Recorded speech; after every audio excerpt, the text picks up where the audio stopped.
¿Cómo les va? Buenos días. Exactamente las 11 de la mañana y 4 minutos. Esto es Orden del Día. Estamos enseguida saludando a María Caferata, a Caro Ramos, pero antes vamos con la primera nota porque va a haber un montón de definiciones que están pendientes de aquí a los próximos días. Así que presentación y hablamos con un diputado del PRO de la provincia de Río Negro, el diputado Capozzi. A ver.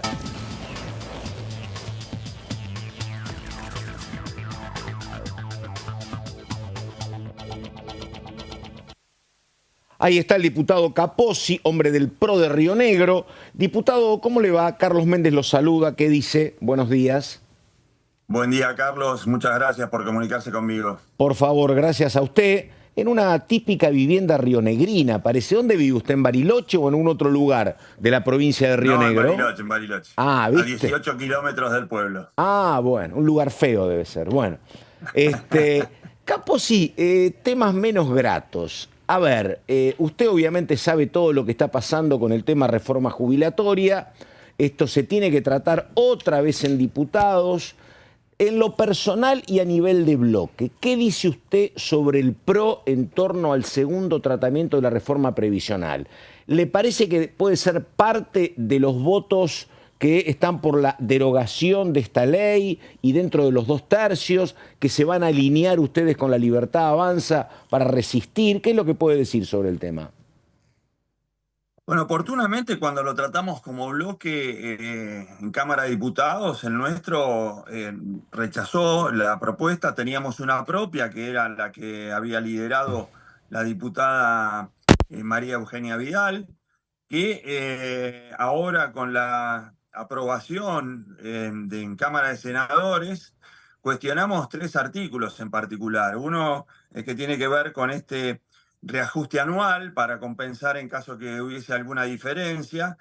El segundo es con el tema del pago de las eventuales deudas que se hayan generado con aquellas cajas no Sí. transferidas.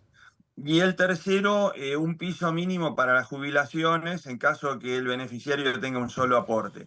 Esos 3 artículos no los compartimos, el resto eran bastante similar al proyecto de la diputada Vidal.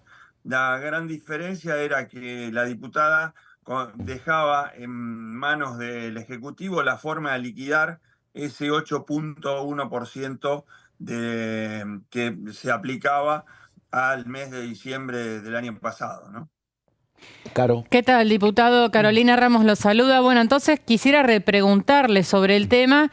¿Cómo lee el apoyo que han tenido los senadores del PRO hacia esta ley que generó bastante revuelo al interior del partido y luego Mauricio Macri pronunciándose a favor del veto? ¿Cómo hay que leer toda esta situación? Personalmente no estoy de acuerdo con el veto total.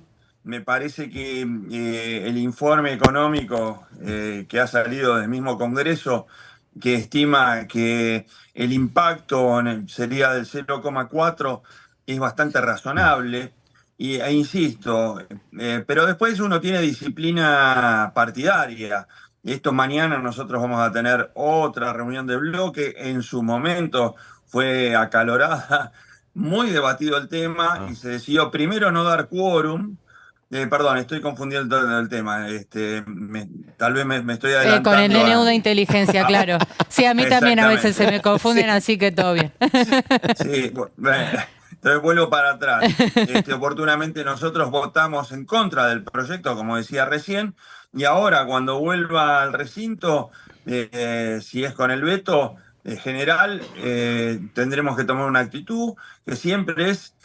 La actitud es coherente con el objetivo final, que es bajar a cero la inflación, que es el peor de los impuestos que pagan no solo los jubilados, todo el mundo, y el equilibrio fiscal. A partir de ese momento podemos arrancar lo que mi especialidad, yo soy autoridad en la mesa tanto de jubilaciones, asuntos previsionales, como en la de derecho del trabajo, y la situación que están atravesando las pymes es caótica.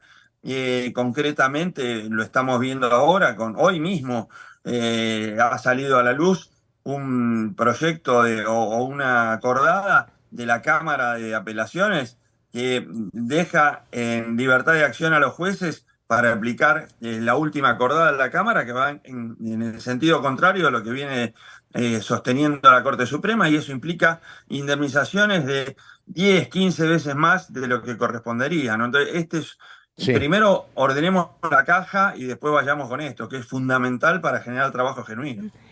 Hola, diputado, ¿cómo está? Acá María Caferata la saluda. Lo llevo ¿Qué tal? Buen día. a esa reunión del bloque del martes y la discusión que hubo. Son dos preguntas. Por un lado, ¿cuál fue el mensaje de Mauricio Macri en la previa de la sesión en el cual se trató el DNU? Y consultarla a ver por su mirada respecto a la decisión de terminar dando quórum, después la decisión del día siguiente de senadores del PRO de terminar acompañando en general y en consecuencia la respuesta que hubo de algunos sectores del oficialismo a la habilitación, en todo caso, de Mauricio Macri de que sus legisladores dieran quórum para el DNU de inteligencia y después los senadores acompañaran la sanción del aumento de las jubilaciones. Sí, el martes pasado nosotros habíamos decidido en el bloque no dar quórum. A último momento se cambió la actitud cuando vimos que ya se llegaba al que Unión por la Patria, otros pequeños bloques iban a tener el número suficiente. Se cambió la decisión, pero originalmente nosotros no íbamos a bajar al recinto. Se hizo y ahí hubo... inclusive dentro de la Libertad Avanza, el voto no fue homogéneo. Entonces, Sí. es una discusión muy complicada. Creo que se ha manejado desprolijamente. La misma fecha, la misma semana, se constituye la bicameral. Esto tendría que haber sido a principios de año, un tema tan sensible. A nadie escapa que un gobierno tiene que tener un presupuesto que puede parecer muy alto, pero no lo es, porque solamente los bancos destinan unos 70 millones de dólares al año para prevención del ciberdelito, ¿no? Para luchar contra el ciberdelito. Entonces, que un Estado dedique o destine 100 millones cuando tenemos amenazas de Irán, cuando sabemos que está a la vuelta de la esquina un nuevo atentado, como estos dos terribles que hemos sufrido y que aún no, están sin resolver, era necesario constituir primero la bicameral y tal vez no haber llegado a esta instancia. El Congreso tiene otros resortes, el gobierno también, para formar su presupuesto, que tiene que ser, obviamente, un presupuesto, entre comillas, secreto. No se puede decir a qué se va a destinar cada uno. Y después, en el fondo, que según entendemos, el 80% de este presupuesto ya ha sido ejecutado. Diputado, muy brevemente, por favor, pero le pregunto ya que usted es abogado. Digo, hoy decía Martín Tetaz, cuidado con esto de que no hay ley en materia previsional y hay un DNU, porque ya tenemos antecedentes nefastos, como el caso Bardaro, que no era una ley, era un DNU. Esto es muy recurrible en la justicia y se terminan pagando millones en los juicios. ¿Coincide con ese análisis que no tener una ley es como muy complicado en términos legales? Absolutamente, el Bardaro 1 y el Bardaro 2. Por eso tiene que haber una fórmula de cálculo que tiene esto. Lo que hemos hecho hasta ahora es un parche. Lo que necesitamos nosotros es una reforma general del sistema previsional, porque originalmente cuando se generaliza el sistema previsional en la década del 40, o sea, hace casi 80 años, había 4 activos por cada pasivo. Claro. Ahora hay 1.25 activos. Sí.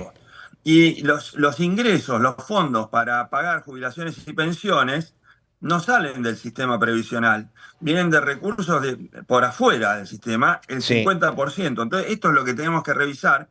Y no es una crisis argentina, es una crisis mundial, porque cuando se crean estos sistemas de reparto, la perspectiva de vida era 60 años. 65 años, 70 años. Ahora estamos escuchando, ayer yo escuchaba a un infectólogo decir que los 100 años como expectativa de vida están a la vuelta de la esquina. Sí. Entonces, ¿cómo vamos a hacer para afrontar esto cuando va a haber tal vez hoy más trabajadores pasivos que activos? Claro. Y con un tema que a principios de los años 2000, cuando pasamos de 3 a 6 millones de pasivos, que se generalizó.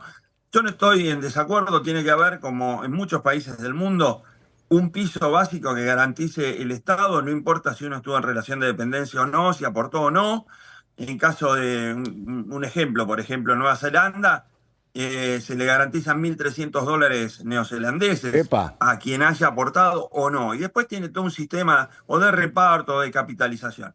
Esto es lo que se viene. Pero lo que dice Martín Tetaz es correcto. Los sistemas de actualización tienen que estar y no pueden estar disociados de los aumentos salariales. Porque, ¿qué va a pasar si nosotros, si el gobierno logra, si todos los argentinos, ¿no? Porque es fruto del esfuerzo de todos, que la inflación a fin de año sea 0 o cercana al 0? Los convenios colectivos de trabajo van a tener incrementos muy por encima de eso, 20, 30, no sabemos cuánto. Y el cuánto, jubilado pero, no. para compensar el desfasaje que tiene actualmente. Entonces, ¿qué va a pasar con las jubilaciones? Se van a ajustar con ese aumento del 1%, 2% en inflación, cuando los salarios van a aumentar el 20, el 30%. Entonces, vamos a tener un Badaro 3. Doctor, nada, muchas gracias, un gusto, buen día y hasta cualquier momento. Bueno, muchísimas gracias y que tengan una muy buena semana. El diputado Capozzi del PRO de Río Negro con mucha definición, con algunas voces de alerta. Y ahora vamos con un radical catamarqueño, el diputado Monti, que dice esto. A ver. Bueno, ustedes saben, escenario complicado para el gobierno, se anuncia un veto liso, llano y total, ¿no? Porque aparentemente hay fuerza necesaria en el Congreso como para insistir con esta iniciativa. Mirá, nosotros hubiéramos querido, cuando fuimos gobierno, Cambiemos, que exista en el Congreso la masa crítica que hoy existe de bastante responsabilidad fiscal, esto hay que decirlo. Nosotros fuimos con un proyecto que tiene un costo fiscal del 0,4 del PBI. Sí. Veo que se están diciendo otras cosas por ahí. Eso es lo que daba cuenta la Oficina de Presupuesto del Congreso. Hago un paréntesis ahí. ¿Sí? Lo que dice el oficialismo es que el 25 es 0,8 y después se va aumentando. Sí, después permitime adentrar en algo porque no sé cómo hacen la cuenta, pero también es cierto, y esto hay que asumirlo, de que hay un costo que tiene que ver con el incremento de ese 8% que quedó colgado del mes de enero. ¿Sí? A eso se suma el ajuste por inflación, o si querés la indexación para adelante, que el gobierno ya lo había incorporado. Sí. Por ahí el gobierno había planteado alguna cuestión que, a mi entender personal, tiene alguna razonabilidad desde el punto de vista de que año a año, en el mes de marzo, hay que hacer una actualización en función del RIPTE, ¿no? El 50% de la evolución del RIPTE, porque eso hace que las jubilaciones se incrementen en términos reales, que también es necesario, pero si hay un comportamiento de la economía decreciente, eso no impacta. Entonces te impacta, tiene un impacto fiscal negativo cuando la economía va para arriba, pero no tiene esa amortiguación cuando va para abajo. Creo que en el Senado se había generado algún tipo de conversación buscando algún tipo de equilibrio, eso no tuvo éxito, así que ahora es un poco todo o nada, ¿no? Creo al mismo tiempo que el planteo que hace el gobierno tiene una parte de seriedad cuando plantean esta cuestión de que el déficit cero es innegociable, ¿no? Porque, a ver, nosotros no estamos confrontando con esa idea, eso tiene que quedar claro, o sea, no es los degenerados fiscales contra los que buscan el déficit cero. Yo creo que en la Argentina debió haber existido un acuerdo de gobernabilidad, que lamentablemente no se dio, el gobierno no lo buscó, en donde me parece que uno de los puntos centrales debió haber sido este.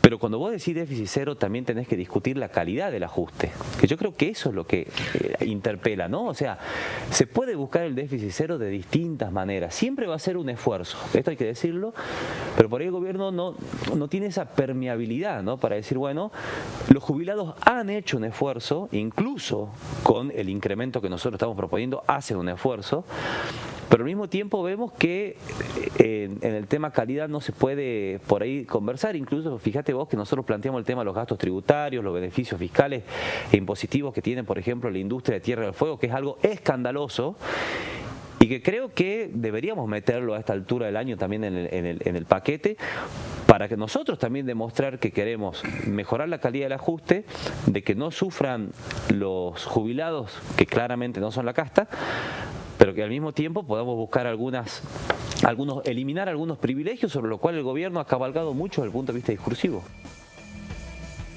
Bueno, ahí estamos, esto es Orden del Día, estamos con Caro Ramos, estamos con María Cafferata. El próximo día 4 de septiembre se hace presente el jefe de gabinete, Guillermo Francos, primera visita del jefe de gabinete.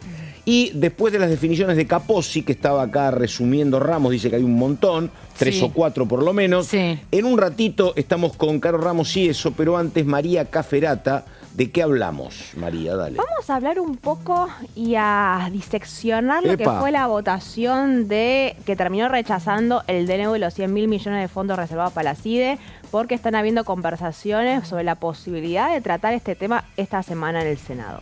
La realidad es que el escenario es complicado. A ver, ¿cuál es el tema? El Senado tiene adeudado todavía la sanción de la boleta única de papel que se había aprobado en diputados durante el gobierno de Alberto Fernández. Hay una intención del oficialismo de darle un poquito de empuje a algunos proyectos que tienen consensuados con sus exaliados, no sé cómo querés decirle, pero son esos diputados y senadores que en la última semana estuvieron votando en contra de lo que quiere la Libertad Avanza. Es la gran cuestión del oficialismo, ¿no? Digo, vos tenés pocos diputados, pero si estás peleado con parte del PRO y estás peleado con los diputados de Encuentro Federal, esto te va a pasar seguido, Y aparte, ¿no?, con el radicalismo. Claro. Ahí tienen que empezar a volver a tejer las relaciones y solucionar. Aparte, estamos en un contexto en el cual estamos esperando que Casa Rosada oficialice el veto al aumento de las jubilaciones, que sabemos que va a tener sus repercusiones en el Congreso a quienes no les gustan que les veten las leyes. Entonces, el oficialismo está buscando caminos para encontrar proyectos de acuerdo con los del PRO, con los radicales, incluso con algunos de los de Pichetto, para poder empezar a limar las asperezas. Pero tenemos el gran fantasma de la posibilidad del rechazo de un DNU, que sería de vuelta por primera vez en la historia que un Congreso le rechaza un decreto de necesidad y urgencia a un presidente de la Nación. Y se está hablando de la posibilidad de tratarlo en la sesión del jueves en el Senado si se llega a tratar el tema de boleta única.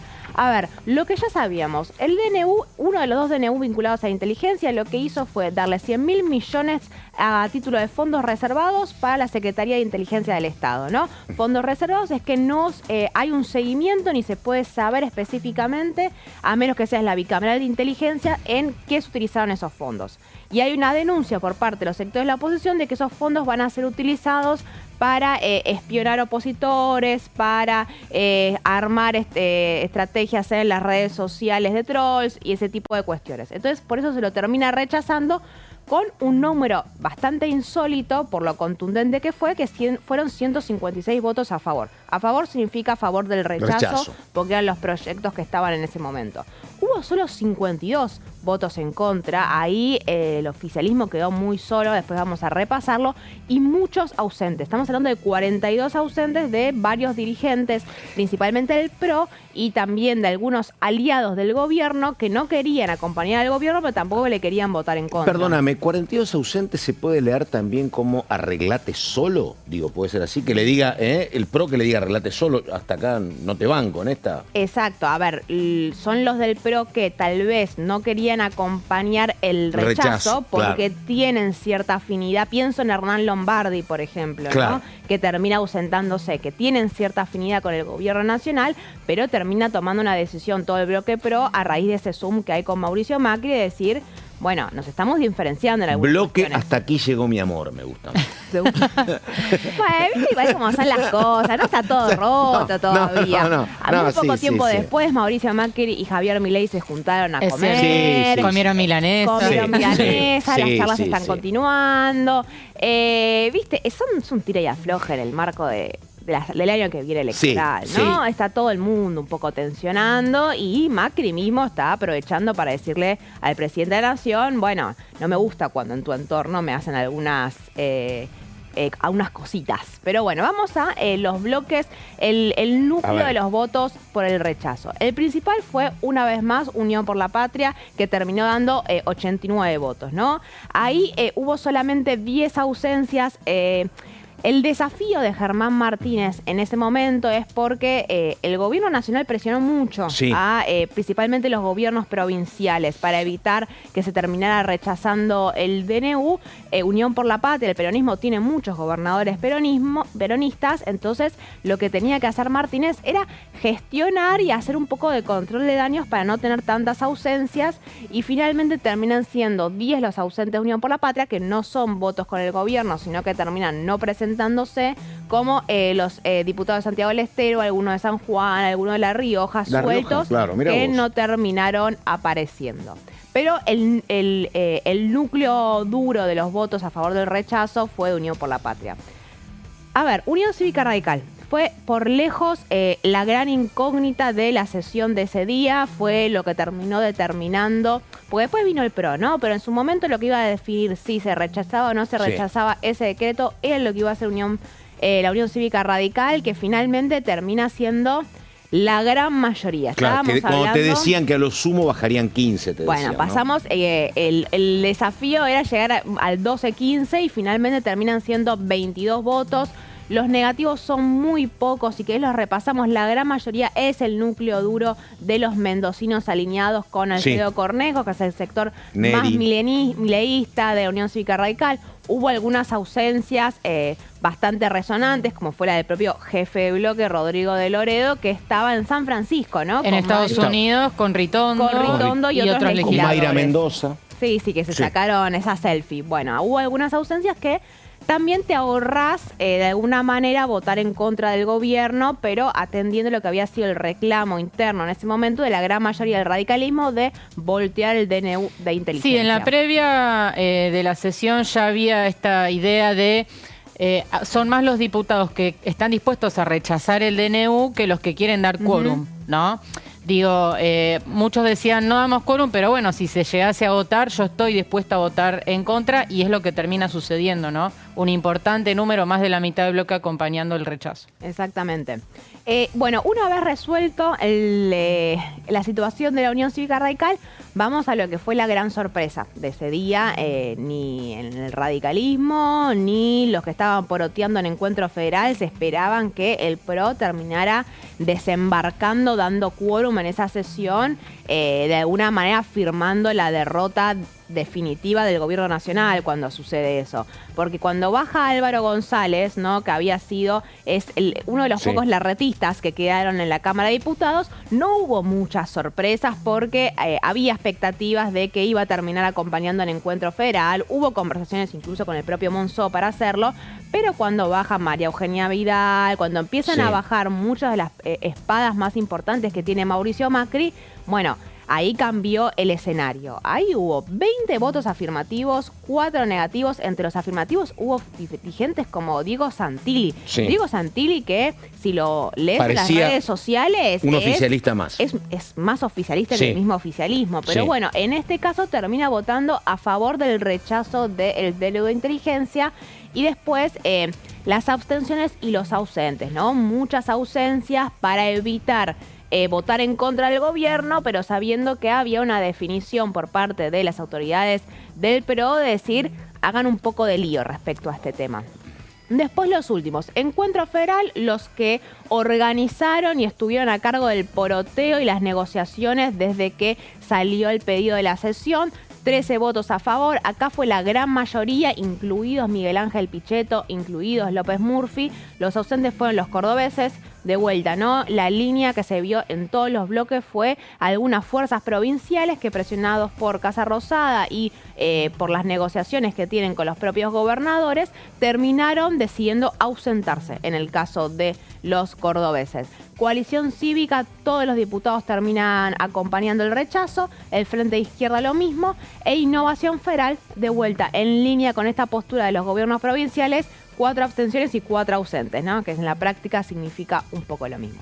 Y vamos a lo último, que es una de las cuestiones más interesantes de lo que pasó, que es cómo votaron en la Libertad Avanza ampliada. Por eso pongo más, ¿no? Porque tenés todo el anillo que lo rodea de oficialismo, pero sin integrar el bloque.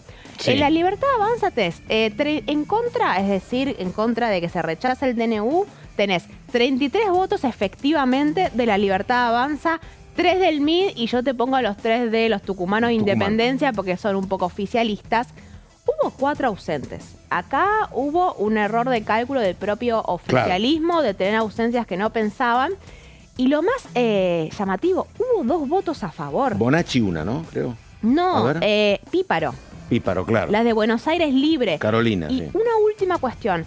Mucha atención al MID. El MID termina votando en contra, pero el MID junto a la propia Píparo y bajan al recinto para dar quórum. Al final no se terminan sentando, pero hubo una demostración de fuerza y hubo un mensaje ahí a Martín Menem que cuando todos los diputados se estaban sentando, quedaron parados ahí viendo, mirá, con nosotros no hablaste, si así queremos, te damos quórum para rechazarte este decreto. Entonces, fue una sesión de mensajes internos también, más allá del rechazo al DNU y a prestar atención a ver cómo es que actúa el MID en un contexto.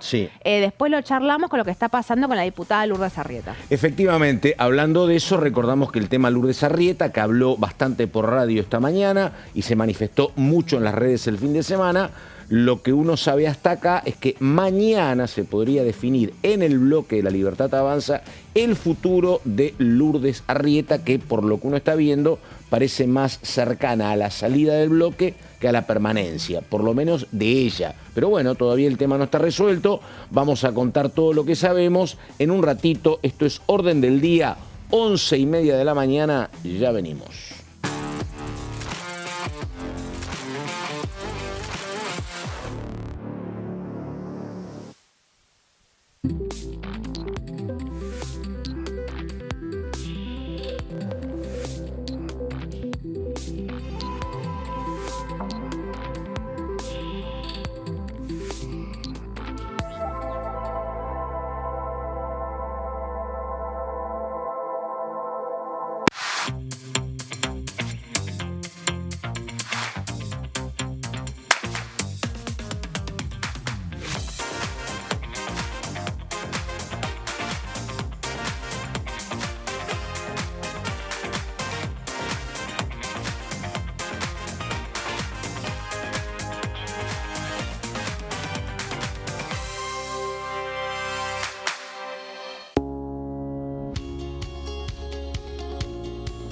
La Cámara de Diputados tiene 257 miembros. Los diputados debaten y sancionan leyes que rigen en todo el territorio nacional. Algunas de las más importantes son el presupuesto de gastos generales del Estado, el Código Civil, el Código Penal, la forma en que se rige el trabajo, las jubilaciones, entre tantas otras.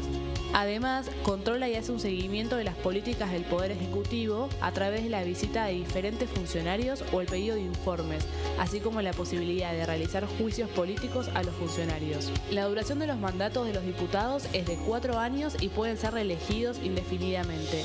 Desde el momento en que asumen y hasta el final de su mandato, no pueden ser acusados, interrogados judicialmente, ni molestados por las opiniones o discursos que imitan desempeñando su mandato. Son requisitos para ser diputado tener al menos 25 años, 4 años de ciudadanía argentina y haber nacido en la provincia por la que se postula o haber residido en ella los 2 años precedentes. Se agrupan en bloques que expresan partidos políticos o afinidad ideológica. Existen también los monobloques integrados por un solo diputado.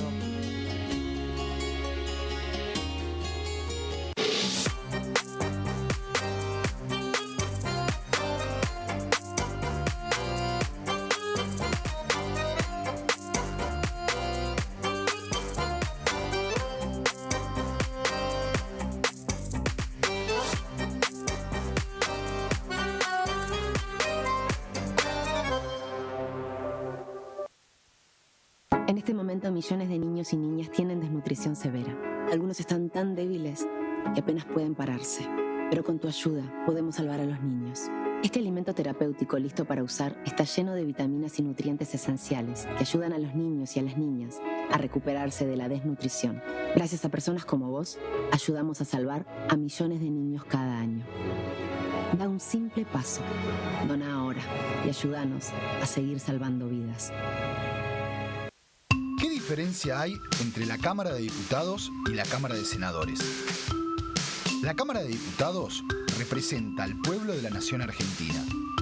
Esto significa que las provincias más grandes y con mayor cantidad de habitantes tienen muchos más diputados que las provincias más pequeñas. La manera de establecer las cantidades es proporcional. La Cámara de Senadores representa a las provincias. Cada provincia envía 3 senadores al Congreso Nacional. El total de senadores es 72, dado que las provincias argentinas son 24. Este es un número fijo. Por ejemplo, la provincia de Buenos Aires cuenta con 70 diputados nacionales y la provincia de Tierra del Fuego con 5.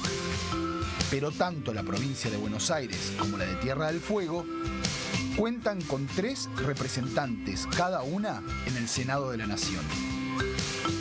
Cada 2 años, el Congreso Nacional renueva la mitad de sus diputados y 1/3 de sus senadores nacionales. El mandato de los senadores es de 6 años, mientras que el de los diputados es más breve, dura solamente 4 años.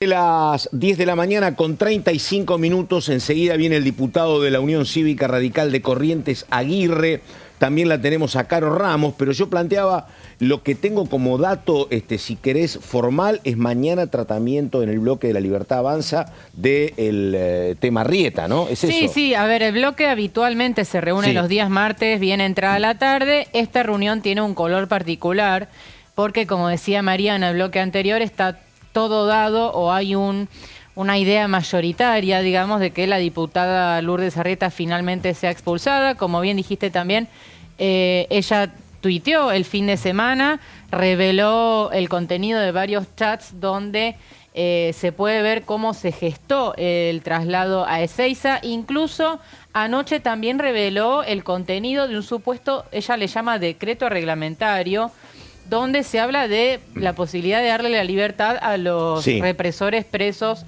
por delitos de lesa humanidad. Así que la pelea escala cada vez más.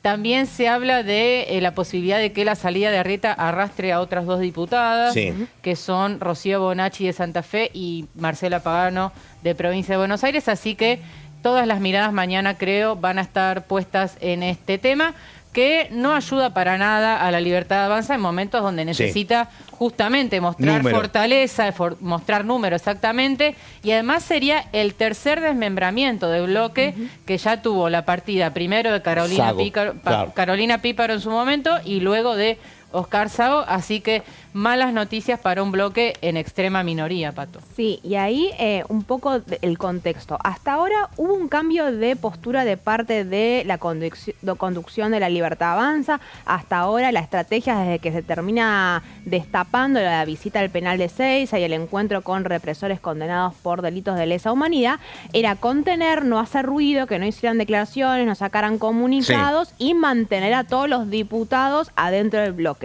Porque acá, ¿qué es lo importante? Como es precisamente el tercer desmembramiento que tiene la Libertad Avanza, hoy se encuentran con el peligro de que si pierden 2 diputados más, pierden la segunda minoría y la pierden en manos del PRO, que está dando demostraciones de fuerza, que está disputando el control del Congreso. Entonces, el objetivo de Menem hasta ahora había sido precisamente hacer todo lo posible para no perder esa segunda minoría que venía teniendo hasta ahora. Y como las conversaciones para armar un interbloque nunca llegaron a buen puerto, la conversación con el MID está totalmente Pese a que estancada. el MID lo propuso varias veces. Queremos el interbloque, le dijeron. Pero bueno, viste que el MID ahora está coquetea con el PRO, nada más. E incluso el propio Sago en declaraciones radiales dice que ellos no tienen absolutamente nada que ver con la Libertad Avanza. Lo dice así. Sago también hizo declaraciones durante el fin de semana. Ellos dicen, nosotros somos de presidente, somos oficialistas, pero no tenemos nada que ver con ese bloque. Entonces parece cada vez más difícil la posibilidad de unirlos. Entonces, cuando nos ponemos a pensar a ver quiénes se van a terminar yendo el día de mañana, Arrieta está clarísimo porque aparte su decisión de salir a filtrar todas las conversaciones, los proyectos que estaban circulando, dando cuenta y responsabilizando nuevamente el propio Menem y el propio Bornoroni por esa visita, te da cuenta que ya también se sospecha que el martes la van a echar. Ahora, ¿qué va a pasar con Pagano y con Bonacci? Por el número, ellos, la Libertad Avanza se puede dar el lujo de perder una diputada. No puede darse el lujo de perder 2 y muchísimo menos 3.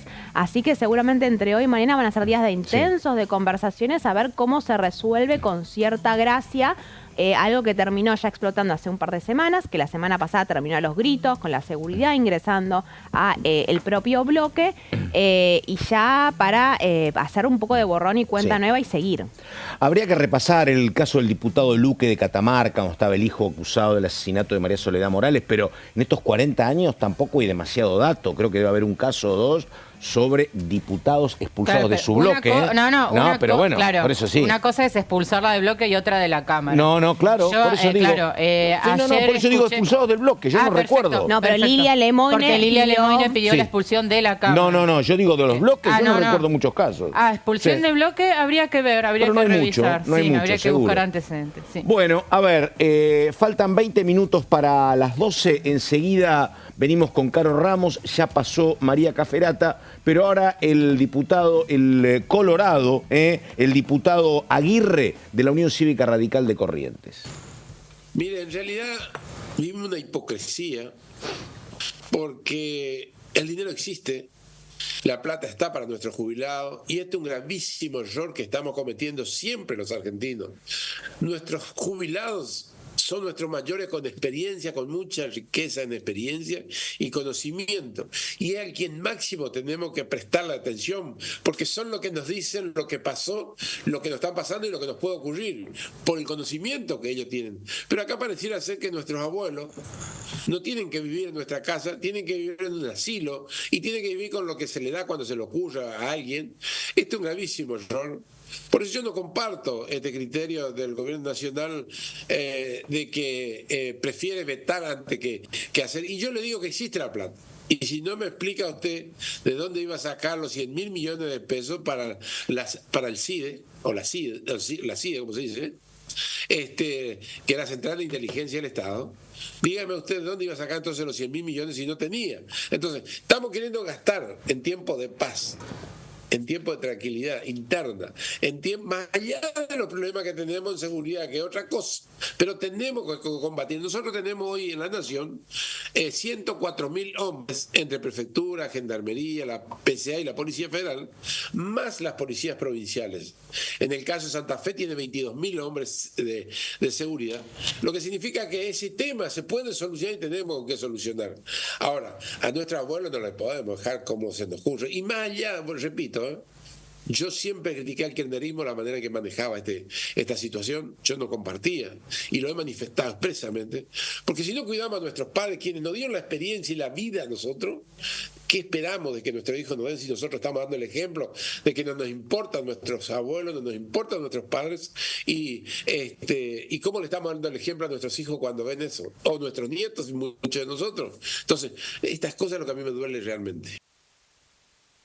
Bueno, ahí estamos, 17 minutos para el mediodía. Carolina Ramos, ¿de qué hablamos? Sí, Pato, vamos a dar vuelta a la página y vamos a hablar de un tema que quizás quedó en un segundo plano, ¿no? Porque la semana pasada tuvimos, por un lado, tema jubilatorio en el Senado, por otra parte, el DNU de inteligencia en diputados, la conformación de la Bicameral de Inteligencia, que también quedó bastante atrás en el tiempo, pero la semana pasada tuvimos muchos títulos políticos y este tema pasó desapercibido, pero es realmente importante, por eso me pareció relevante traerlo en el día de hoy, que tiene que ver con este proyecto del Poder Ejecutivo para que las Fuerzas Armadas puedan intervenir en tareas de seguridad interior. modifica justamente la Ley de Seguridad Interior, que es la 24059, y establece, dejo ya el título, que las Fuerzas Armadas van a poder actuar en seguridad interior ante hechos de terrorismo, o al menos es lo que se define en la ley. Después vamos a ver que esto es discutible, porque recordemos que cuando se trataba de la ley Bases en el Congreso y hubo manifestaciones en contra de la ley Bases, el gobierno, a través de la oficina del presidente, salió a tildar de actos terroristas a esas manifestaciones. Sí. Entonces, eso genera como una especie de mala señal o mal precedente de cara a que puede ser considerado como un acto terrorista. Vamos a la próxima placa. Esto se discutió, Pato, mientras la oposición terminaba de festejar el rechazo al DNU de inteligencia. Poquitas horas después se desarrollaba una reunión acá en el anexo C de la Comisión de Defensa, que encabeza Ricardo López Murphy. El proyecto también tiene giro a otra comisión, que es la de Seguridad Interior, que preside el diputado del PRO, José Núñez.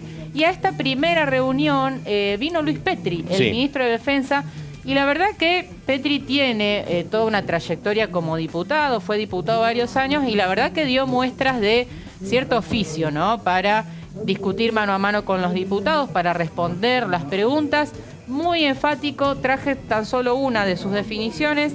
Dijo: vamos a utilizar todo el poder y la potencia del Estado ante amenazas terroristas. Es lo que dijo el diputado Petri, que recordemos que este proyecto fue anunciado en su momento, Pato, en Rosario, cuando se daba la escalada de violencia narco. Fue una conferencia de prensa conjunta con la ministra de Seguridad, Patricia Bullrich, que dicho sea de paso, Pato, Bullrich está hoy en Rosario, junto con el gobernador Maximiliano Puyaro, para anunciar avances en lo que es el Plan Bandera.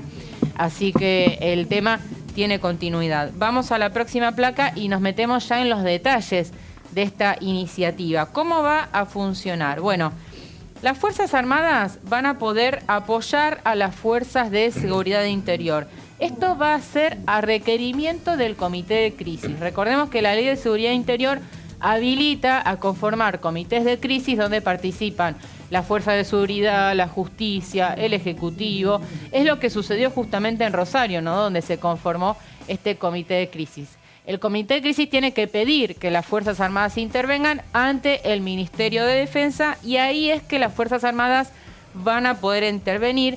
Y acá agrego otro dato importante: sin necesidad de declarar el estado de sitio. Cuando se declara un estado de sitio, todos sabemos que se suspenden las garantías constitucionales. ¿Y quién integraría el comité de crisis? Eso está establecido por ley. Comité de crisis es los tres poderes, ¿no? Unidos, representantes de los distintos poderes, de las cúpulas de los distintos poderes, unidos para trabajar sobre un determinado tema, que en este caso sería el narcotráfico en Santa Fe. Como te digo, no es que van a poder actuar sin ningún tipo de autorización. Lo tiene que pedir el Comité de Crisis al Ministerio de Defensa y ahí van a poder actuar. Ahí reitero lo del estado de sitio, porque dicen esto es una alternativa intermedia. No llegamos a declarar el estado de sitio, sino establecemos un mecanismo para que las fuerzas militares puedan actuar. Perdóname, una sola consulta. ¿Se habló en algún momento de un caso concreto? ¿De qué es que estamos hablando para que el comité de crisis llame a las Fuerzas Armadas? Un caso es el narcotráfico, que es Rosario. Sí. Pero ¿cuál otro ejemplo atinado por eso te habría? digo, ¿Se mencionó algún caso? Hablan de actos de terrorismo, es lo que establece el proyecto. Por eso te digo que para la oposición es peligroso esto. Porque ¿qué consideramos como terrorismo, un acto terrorista? Claro. Exactamente. Va a ser parte de la discusión. Claro. Incluso, solo un comentario, en el marco, cuando se estaba dando la semana pasada en la Comisión de Peticiones y Reglamentos, la visita al penal de Seiza, Germán Martínez hace una advertencia respecto a cuando están yendo a ver a represores condenados por delitos de lesa humanidad, en paralelo están planteando un proyecto que habilita, después de 40 años de democracia, que las Fuerzas Armadas vuelvan a intervenir en seguridad interior, que había sido resultado de un acuerdo democrático entre todas las fuerzas democráticas. ¿Vamos a volver a hacer eso? Bueno, ¿para qué casos? ¿Cómo se reglamenta? ¿Qué significa? Porque el argumento es, como dice Caro, siempre es terrorismo, y es pensar el terrorismo en términos de narcotráfico. Ahora, ¿se calificó terroristas a los que manifestaban afuera del Exacto. Congreso. Entonces, ¿qué? ¿Van a intervenir las Fuerzas Armadas para reprimir las manifestaciones que hayan afuera del Congreso? Bueno, es lo sensible del tema y encima en este contexto. Vamos a la próxima placa y vamos a comparar cómo funciona el tema hoy y cómo funcionaría con el proyecto de ley. Actualmente las Fuerzas Armadas tienen un rol, no es que no hacen nada, tienen un rol que es intervenir en servicios de arsenales, sanidad, intendencia, veterinaria, transporte y comunicaciones, entre otros. ¿Y cómo sería con el proyecto de ley? Que las Fuerzas Armadas, vamos a la próxima placa, puedan intervenir, y acá abro comillas para poner lo que dice el proyecto, en caso de producirse un hecho que tenga por finalidad aterrorizar a la población y dé origen a una investigación penal. Eso es lo que establece la iniciativa. ¿Y qué van a poder hacer ahora las Fuerzas Armadas? Ya explicamos lo que pueden hacer ahora. ¿Qué van a poder hacer si se sanciona esta ley? Vamos a la próxima placa. Van a poder realizar patrullajes, y esto voy al punto que genera quizás mayor preocupación. Control de personas y vehículos. Esto generó bastante alerta en la oposición. También van a poder hacer operaciones de puestos de control en puestos fijos o móviles. Vamos a la próxima placa. También van a poder realizar control y vigilancia de instalaciones, y en el siguiente punto me voy a detener, detenciones en casos de flagrancia. La flagrancia es el famoso dicho con las manos en la masa. Si a vos te ven cometiendo un delito, podrían llegar a detenerte y es considerado un caso de flagrancia. ¿Recuerdan que antes de que ingrese, termino, Pato, esta idea y voy? Dale. Antes de que ingrese el proyecto, había trascendido un borrador, que este borrador fue entregado justamente por Petri a los diputados de la Comisión de Defensa. Bueno, en ese borrador establecía que para que las Fuerzas Armadas pudieran detener a alguien en flagrancia, tenían que tener autorización del gobernador del territorio del que se trate. Bueno, eso no está más. En el proyecto que ingresó a la Cámara no hay ningún pedido de autorización al gobernador, o sea que directamente las fuerzas militares van a poder detener en caso de flagrancia. Pero a mí no me cierran los tiempos, porque digo, ¿qué es detener en caso de flagrancia? Que yo mañana o dentro de un rato salgo, me robo un celular y que un policía me vea robando el celular y me detenga. Me detenga en el momento que estoy cometiendo el delito. Pero el policía legalmente está autorizado a estar parado en la esquina y tiene la posibilidad de verme. Digo, si no hay comité de crisis y no hay Fuerzas Armadas convocadas, no puede haber ningún oficial o suboficial de las Fuerzas Armadas en la calle deteniendo por flagrancia. No, tiene que darse todo el procedimiento que ya expliqué. Comité de crisis lo pide. Una vez que los militares están realizando un patrullaje, por ejemplo, que es otra de las funciones que pueden hacer, si ven que se está cometiendo un delito, pueden detener a esa persona, a ese presunto delincuente. Vamos a la próxima placa. Ahí está. En el requerimiento al Ministerio de Seguridad para que intervengan los militares se van a tener que especificar posibles acciones a desplegar, el área geográfica de actuación y también el tiempo de duración. Esto no va a poder ser ilimitado en el tiempo, Pato. Va a tener que tener un tiempo específico de duración. Vamos a la próxima placa y ya vamos terminando. En caso de detectar un presunto delito, ¿qué van a tener que hacer las Fuerzas Armadas? En primer lugar, hacer cesar sus efectos y luego comunicar su actuación de forma inmediata al fiscal o al juez competente. Tenemos los últimos detalles. El uso de la fuerza, que es otro tema que seguramente va a ser fruto de discusión en la próxima placa, tendrá que ser en los mismos términos y condiciones que las fuerzas de seguridad, equipar a Fuerzas Armadas con fuerzas de seguridad. Y vamos a la última, que tiene que ver con los medios de coacción, ¿no? Ahí establece, y abro comillas, que va a tener que tener un uso racional, progresivo y proporcional. Previamente se van a tener que agotar los mecanismos de disuasión que estén a disposición. Y otro tema muy importante, este accionar va a ser considerado en cumplimiento del deber y por lo tanto no va a ser punible.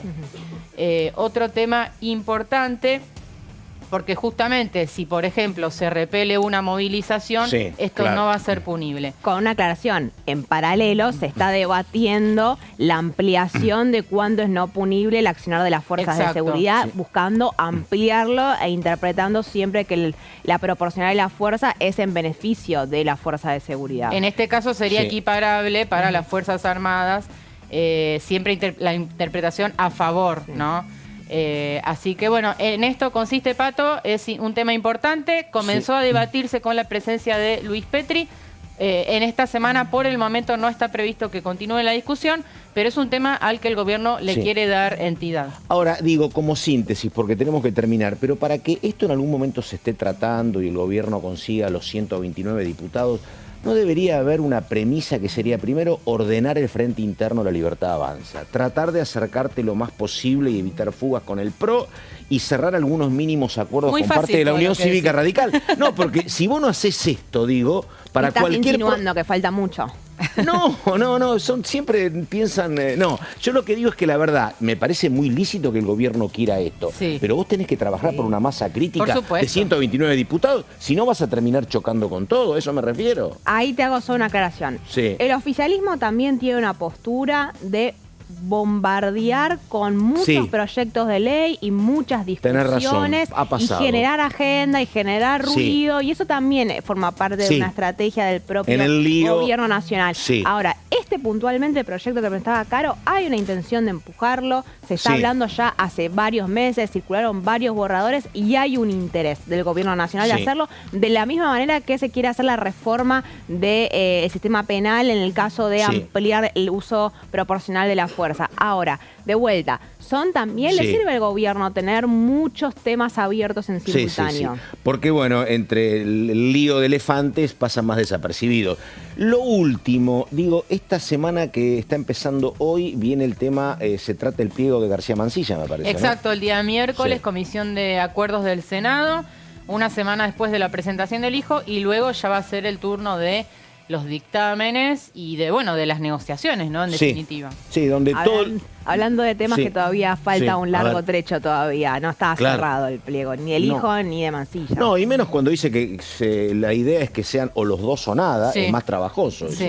Pero bueno, ya están aquí presentes nuestras compañeras para la continuidad de DTV. Hasta acá llegamos. Carolina Ramos, muchísimas gracias. María Caferata, muchísimas gracias.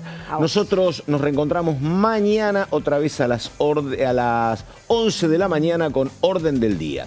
Gracias y buenos días.